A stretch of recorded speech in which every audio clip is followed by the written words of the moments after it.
Turn down for what? Turn down for what?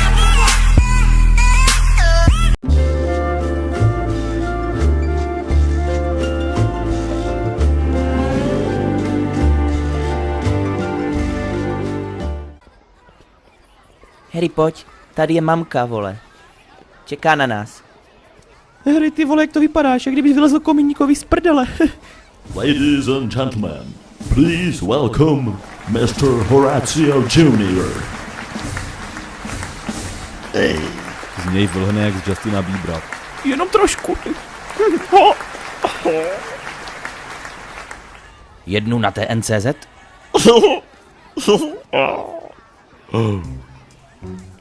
Pane bože, co to kurva? Přiveďte mi semka ten pytel hoven. Potřebuju fotku s tebou do kalendáře pytli hoven. Z celého světa, víš? Já jsem takovej umělec, takže tam tu starou bábu, co na mě čumí, asi dneska vojedu. Takže, jen si to představím, tak už mi stojí. No jo, piči. Ale no tak dámy, abyste se ze mě náhodou nepochcali. Stojím tu s tímto chlapcem, byste viděli rozdíl mezi něčím krásným a hovnem. Ten chlapec je hovno. Takže se s ním hnedka rozloučím. A jako dárek mu věnuji deluxe edici Twilightu. Vypadni. Tak. Harry, dej mi ten Twilight, vždycky jsem po něm toužila. To mám na čtení po večerech, když váš taťka stojí za hovno. Respektive nestojí. Hajzle!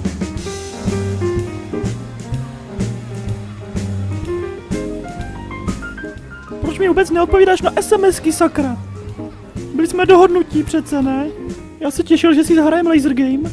Laser game je pro děcka. Pardon, tak si máme jít foukat bublifuky, nebo co?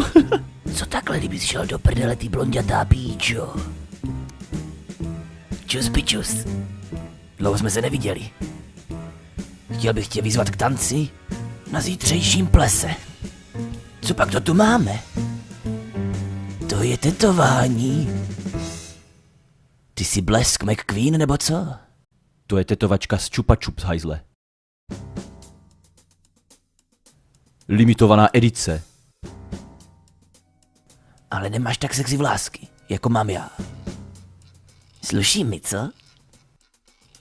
Váš účes už se nenosí, to už je out. Co to kurva meleš? Za hovna.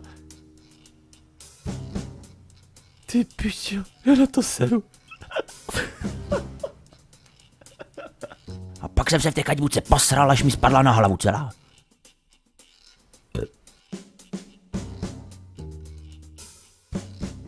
Já jsem chtěl jen se zkamošit. Chápete? Aha. 50 odstínů šedí. Děcka, zvu vás do Zverimexu na oběd. Ty jsi otec této sebranky? Rozhodnopádně. Můžeš mi vysvětlit, jak je možné, že necháš děcko číst takovou úchylárnu, jako je 50 odstínů šedí? To je přece o sexu. Ta holka ani neví, co je to pipíček, vole. Asi na vás budu muset zavolat sociální pracovnici. S tou jsem včera souložil už kyslé hrušky na hajzlech a všechno jsem jí to tam vysvětlil, takže... Aha. Ta mrcha jedna.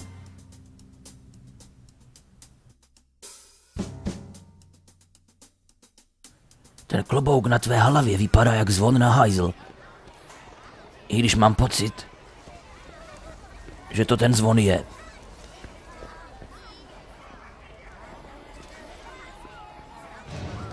Napiš mi.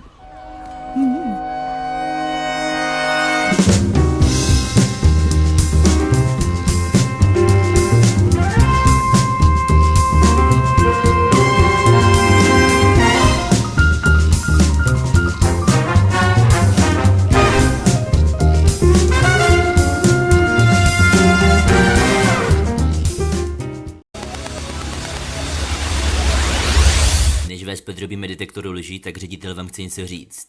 Pokud je tu někdo, kdo by se chtěl přiznat k tomu, co se tu stalo, má poslední možnost, protože potom následky budou katastrofické. Nevím, kdo to udělal, ale mějte na paměti, že hlavním trestem je tady kolega Rumcajs. On vás hodí své kočičce micince k večeři a nevěřím tomu, že někdo z vás chce být krmením pro kočky, takže radši se přiznejte rychle. Kdo urval to prkínko od hajzlu? Teďka začnu číst jména studentů, aby byli podstoupeni detektoru lží. Tady k tohohle detektoru. To vám vysoje z mozku informace všechny. Hermelína dozrála. Kurva. Tak to bude v pohodě. Já to nebyla přece. Byla to ona určitě, vole.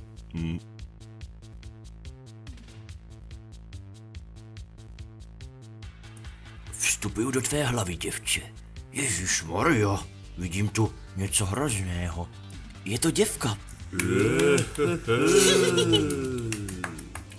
Helikoptéra čeká. Byla kurva. Drak vohnoj.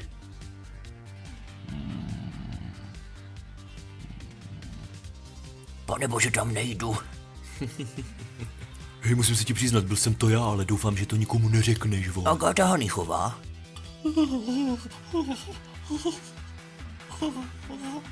Otře, černá tečka čeká. Au, kurva. Co je, vole? Co se děje? Mám kocovinu. Posraný absint. Děvče, moc mi to tady teda neříká, ale podle všech důkazů máš červené kalhotky. Ronaldo lízní.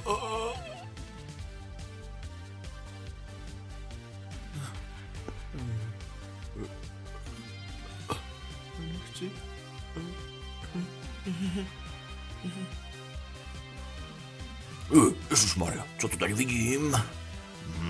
No tak to teda nevím, kámo, ale tak on to nebyl. Správný cigoš to je. Harry Cripple.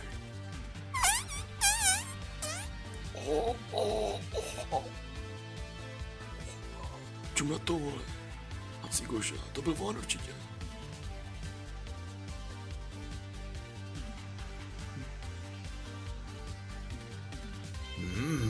No to je zajímavý materiál, tady teda jste mi dovedli, vole. To úplně vypadá, že ten kluk nemá vůbec nic v té palíci, úplně je takový děravej, vole, úplně retardovaný, asi nejspíš bude nějaký, nebo vůbec to nevím, vole.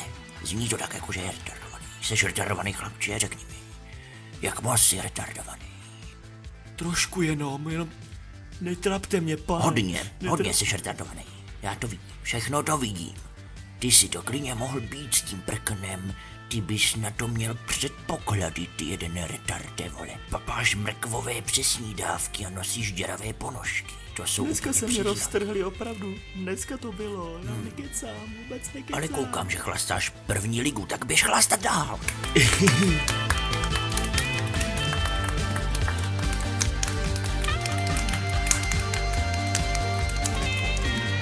Bude, zvládli jsme to, dobrý.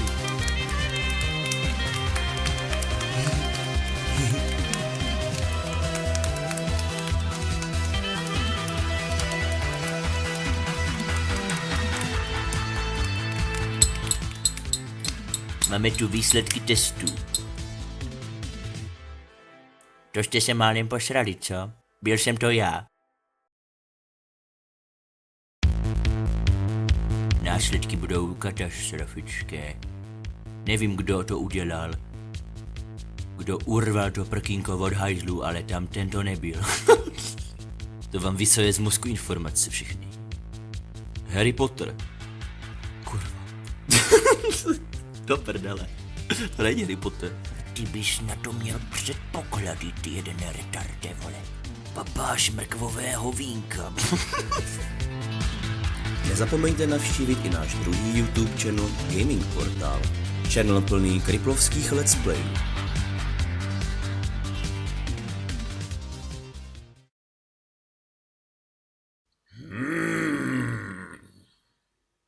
Jsem ozbrojen. Zachlastáme.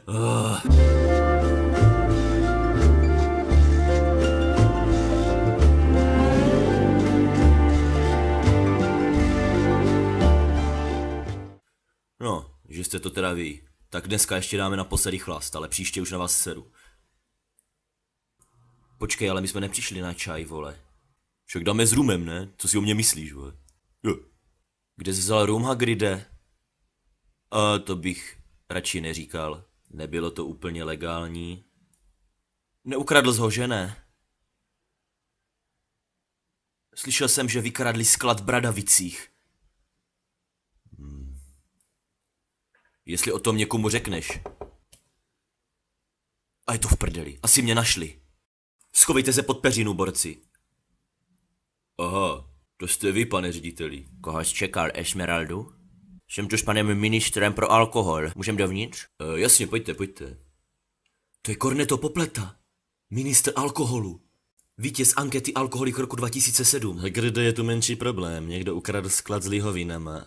Nechceme tě obvinovat, ale vzhledem tomu, že v okolí seš největší ochlasta, tak bych řekl, že jsi to byl ty, vole. Já bych nikdy nic. Pane řediteli, řekněte něco. Musím se Hagrida zastat. Vždycky, když se chci napít, tak mi nabídne svého panáčka. Je moc štědrý kluk. No Hagride, my víme, že by to nebylo poprvé, co si něco ukradl, že jo, takže si hlavní podezřelý. Ale já to DVDčko Avengers vrátím těm borcům.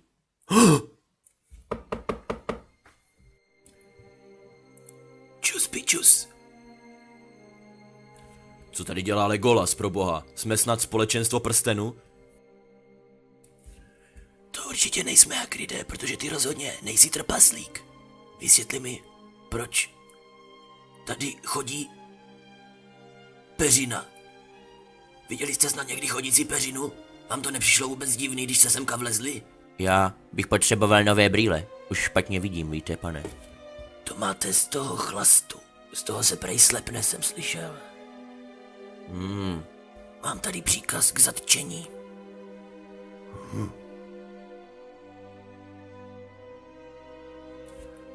Už jste zpronevěřil dost státního chlastu.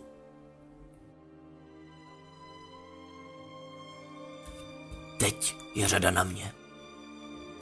Heč. Tak udělá někdo něco s tou peřinou? Zase. Ju vidím, jak chodí přede mnou. Jsem snad jedinej, nebo co, pro boha? To je debil. Nemůžete Brumbála přece odvést ze školy. Kdo naučí ty děcka chlastat, pro boha? Vzhledem tomu, že jste vychlastal celý sklad, tak asi nikdo.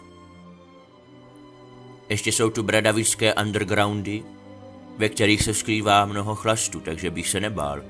Chlastu bude v Bradavicích dostáno všem, kteří ho budou hledat. A vy nedostanete ani kapičku. Ta peřina je fakt divná.